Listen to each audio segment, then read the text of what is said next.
31वां अध्याय। गोपिका गीत। गोपियां विरहावेश में गाने लगी। प्यारे, तुम्हारे जन्म के कारण वैकुंठ आदि लोकों से भी व्रज की महिमा बढ़ गई है। तभी तो सौंदर्य और मृदुलता की देवी लक्ष्मी जी अपना निवास स्थान वैकुंठ छोड़कर यहां नित्य निरंतर निवास करने लगी हैं, इसकी सेवा करने लगी हैं। परंतु प्रियतम, देखो, तुम्हारी गोपियां जिन्होंने तुम्हारे चरणों में ही अपने प्राण समर्पित कर रखे हैं, वन वन में भटक कर तुम्हें ढूंढ रही हैं। हमारे प्रेम पूर्ण हृदय के स्वामी, हम तुम्हारी बिना मोल की दासी हैं। तुम शरतकालीन जलाशय में सुंदर से सुंदर सरसिज की कर्णिका के सौंदर्य को चुराने वाले नेत्रों से हमें घायल कर चुके हो। हमारे मनोरथ पूर्ण करने वाले प्राणेश्वर, क्या नेत्रों से मारना वध नहीं है? अस्त्रों से हत्या करना ही वध है। पुरुष शिरोमणे, यमुना जी के विषैले जल से होने वाली मृत्यु, अजगर के रूप में खाने वाले अघासुर इंद्र की वर्षा, आंधी, बिजली, दावानल, वृषभासुर और व्योमासुर आदि से एवं भिन्न भिन्न अवसरों पर सब प्रकार के भयों से तुमने बार बार हम लोगों की रक्षा की है। तुम केवल यशोदा नंदन ही नहीं हो, समस्त शरीरधारियों के हृदय में रहने वाले उनके साक्षी हो, अंतर्यामी हो। सखे, ब्रह्मा जी की प्रार्थना से विश्व की रक्षा करने के लिए तुम यदुवंश में अवतीर्ण हुए हो। अपने प्रेमियों की अभिलाषा पूर्ण करने वालों में अग्रगण्य यदुवंश शिरोमणे, जो लोग जन्म मृत्यु रूप संसार के चक्कर से डरकर तुम्हारे चरणों की शरण ग्रहण करते हैं, उन्हें तुम्हारे करकमल अपनी छत्र छाया में लेकर अभय कर देते हैं। हमारे प्रियतम, सबकी लालसा अभिलाषाओं को पूर्ण करने वाला वही करकमल जिससे तुमने लक्ष्मी जी का हाथ पकड़ा है, हमारे सिर पर रख दो। व्रजवासियों के दुख दूर करने वाले वीर शिरोमणि श्याम सुंदर, तुम्हारी मंद मंद मुस्कान की एक उज्जवल रेखा ही तुम्हारे प्रेमी जनों के सारे मान मद को चूर चूर कर देने के लिए पर्याप्त है। हमारे प्यारे सखा, हमसे रूठो मत, प्रेम करो। हम तो तुम्हारी दासी हैं, तुम्हारे चरणों पर निछावर हैं। हम अबलाओं को अपना वह परम सुंदर सांवला सांवला मुख कमल दिखलाओ। तुम्हारे चरण कमल शरणागत प्राणियों के सारे पापों को नष्ट कर देते हैं। वे समस्त सौंदर्य माधुर्य की खान हैं और स्वयं लक्ष्मी जी उनकी सेवा करती रहती हैं। तुम उन्हीं चरणों से हमारे बछड़ों के पीछे पीछे चलते हो और हमारे लिए उन्हें सांप के फणों तक पर रखने में भी तुमने संकोच नहीं किया। हमारा हृदय तुम्हारी विरह व्यथा की आग से जल रहा है। तुम्हारी मिलने की आकांक्षा हमें सता रही है।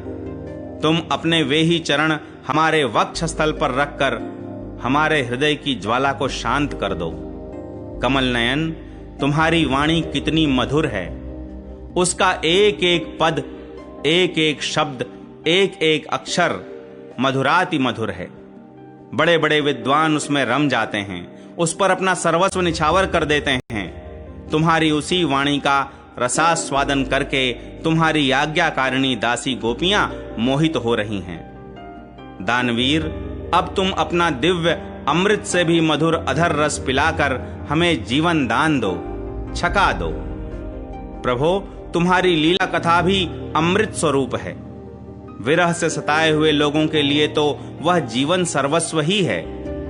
बड़े बड़े ज्ञानी महात्माओं, भक्त कवियों ने उसका गान किया है।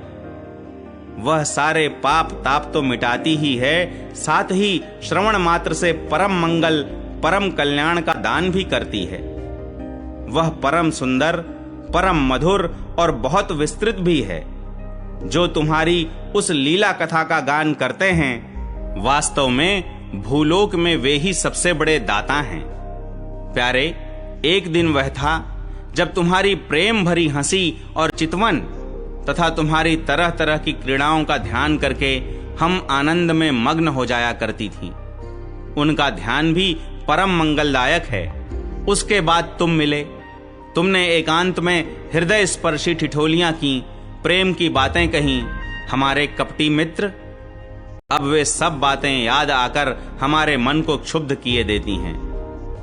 हमारे प्यारे स्वामी, तुम्हारे चरण कमल से भी सुकोमल और सुंदर हैं।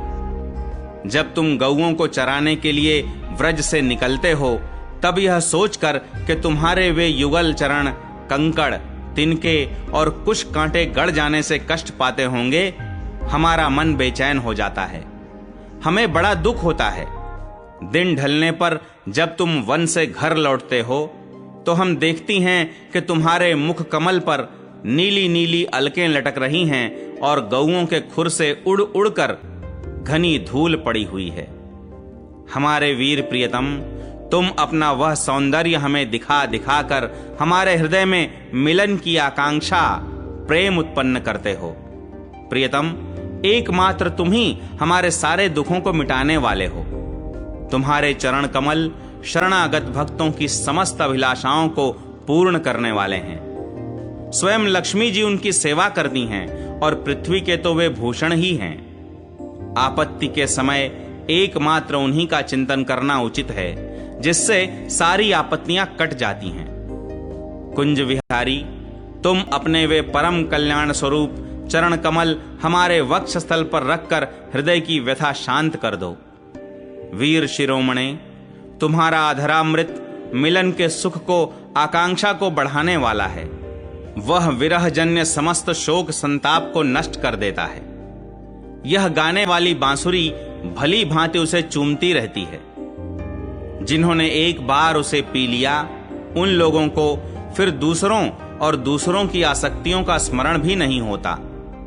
हमारे वीर, अपना वही अधरामृत हमें वितरण करो, पिलाओ। प्यारे, दिन के समय जब तुम वन में विहार करने के लिए चले जाते हो, तब तुम्हें देखे बिना हमारे लिए एक एक क्षण युग के समान हो जाता है।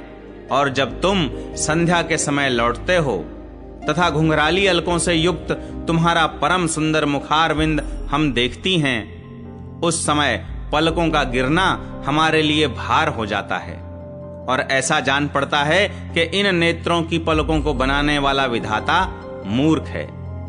प्यारे श्याम सुंदर, हम अपने पति पुत्र, भाई बंधु और कुल परिवार का त्याग कर उनकी इच्छा और आज्ञाओं का उल्लंघन करके तुम्हारे पास आई हैं।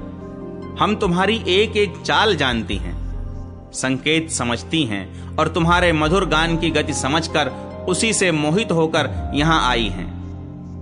कपटी, इस प्रकार रात्रि के समय आई हुई युवतियों को तुम्हारे सिवा और कौन छोड़ सकता है। प्यारे, एकांत में तुम मिलन की आकांक्षा, प्रेम भाव को जगाने वाली बातें करते थे, ठिठोली करके हमें छेड़ते थे। तुम प्रेम भरी चितवन से हमारी ओर देखकर मुस्कुरा देते थे और हम देखती थीं तुम्हारा वह विशाल वक्षस्थल, जिस पर लक्ष्मी जी नित्य निरंतर निवास करती हैं। तब से अब तक निरंतर हमारी लालसा बढ़ती ही जा रही है और हमारा मन अधिकाधिक मुग्ध होता जा रहा है। प्यारे, तुम्हारी यह अभिव्यक्ति व्रज वनवासियों के संपूर्ण दुख ताप को नष्ट करने वाली और विश्व का पूर्ण मंगल करने के लिए है। हमारा हृदय तुम्हारे प्रति लालसा से भर रहा है। कुछ थोड़ी सी ऐसी औषधि दो जो तुम्हारे निज जनों के हृदय रोग को सर्वथा निर्मूल कर दे। तुम्हारे चरण कमल से भी सुकुमार हैं। उन्हें हम अपने कठोर स्तनों पर भी डरते डरते बहुत धीरे से रखती हैं कि कहीं उन्हें चोट न लग जाए। उन्हीं चरणों से तुम रात्रि के समय घोर जंगल में छिपे छिपे भटक रहे हो। क्या कंकड़ पत्थर आदि की चोट लगने से उनमें पीड़ा नहीं होती? हमें तो इसकी संभावना मात्र से ही चक्कर आ रहा है। हम अचेत होती जा रही हैं। श्री कृष्ण, श्याम सुंदर, प्राणनाथ, हमारा जीवन तुम्हारे लिए है। हम तुम्हारे लिए जी रही हैं। हम तुम्हारी हैं।